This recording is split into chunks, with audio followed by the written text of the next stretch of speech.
Ja man ir jāizvēlās saldējums, tad es noteikti priekšroku dodu citronu saldējumam. Tāpēc šodien parādīšu, kā uztaisīt saldējumu kūku ar citronu krēmu. Kā jau jebkurai kūkai, ir nepieciešama pamatne. Un es esmu sagatavojis jau iepriekš smilšu mīklu, kur ir pavisam vienkārši gatavojama. Tā sastāv no miltiem, cukura un sviesta. Esmu to noturējis pusstundu leduskapī, tā ir kārtīgi savilkusies. Un tagad to izklāšu pa kūkas formu. Mīklu plānā kārtiņā. Ieklāju atbilstošajā kūkas diametrā. Par cik šī ir citronu kūka, tad pie smilšu mīklas pierīvēju arī nedaudz citronu miziņu, tā lai tas viss ļoti labi iet kopā. Tagad šo te kūkas pamatnīti lieku krāsnī un cepu 180 grādos aptuveni 10 minūtes.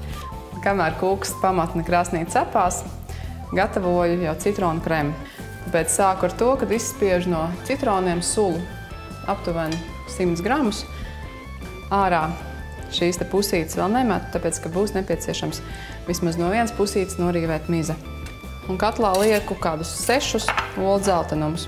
Un šeit pie olu dzeltenumiem pievienoju kādus 150 gramus cukuru, pielēju izspiest to citronu sulu, arī kādus 150 gramus. Un vēl pie krēma pierīvēju citronu miziņu, rīvēju tikai dzelteno daļu, jo baltā daļa ir rūgta, pēc pavisam vieglītēm. Viegli ņēmu samais šo krēmu un sāk karstēt uz lēnas uguns, kamēr krēms sāk biezēt. Vai arī, ja mājās ir termometrs, tad aptuveni līdz 85 grādiem to karstē. Šo krēmu var gatavot ūdenspeldē, tad to maisīt nevajag visu laiku, bet ja gatavo tā kā es pa taisno katliņā, tad noteikti nevajag iet prom no šī katla. Tas ir visu laiku jāmaisa, lai krēms nepiedegtu. Citronu krēms ir sabiezējis, tam jau ir tāda gaišāka krāsa. Tagad to leju bļodā, un šeit pie šī skaistā dzeltenā krēma pievienoju 150 gramus sviesta. Un tagad krēmu samaisu, tā lai veidojas tāda viendabīga, spīdīga konsistence. Un tagad ielīkšu krēmu uz kādām 15 minūtēm saldētavā, lai tas padziest. Un kūkas pamatne arī jau ir gatava. Tā, lai redzētu, ka tā ir zeltaina brūna, tagad to atdzesēju. Kūkas pamatne ir atdzisus, to pārceļ jau uz kūkas šķīvi, bet uzliek arī kūkas formu, jo šajā es veidošu šo te bezē cepumu un citronu krēma maisījumu. Citronu krēms saldētavā arī ir padzisis, tas ir vēss. Un tagad ņēmu maskarponu sieru, vienu paciņu, tas ir 500 gramus, un to lieku bļodā. Un pie šī maskarponu siera piejaucu aptuveni pusi no šī citronu krema.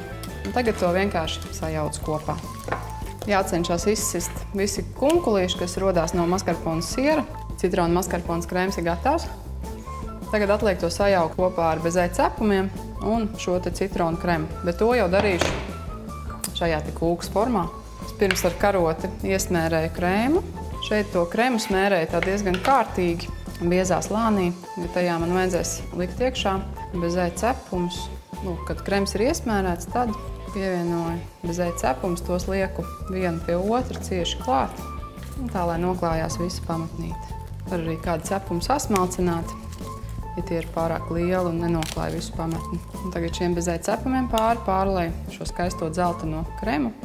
Absolūti nevienmērīgi, jo tad, griežot kūku, gabaliņš būs daudz interesantāks, nekā, ja tas ir pārklāts akurāti.